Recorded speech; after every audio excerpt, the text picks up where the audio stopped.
النبي صلی اللہ علیہ وسلم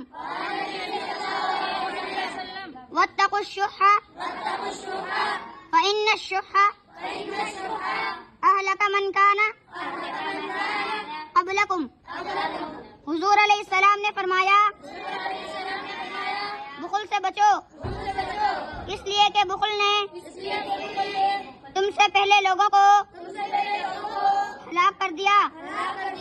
مطلب یہ ہے کہ جب انسان کے دل میں دنیا کی انتہائی محبت آ جاتی ہے تو پھر وہ حلال حرام کی تمیز نہیں کرتا اور مال کو خرچ کرنے سے گریز کرتا ہے. اللہ تعالی ہم سب کو اس حدیث مبارکہ پر عمل کرنے کی توفیق عطا فرمائے. یا مقلب القلوب ثبت قلوبنا على دينك آمين يا رب العالمين.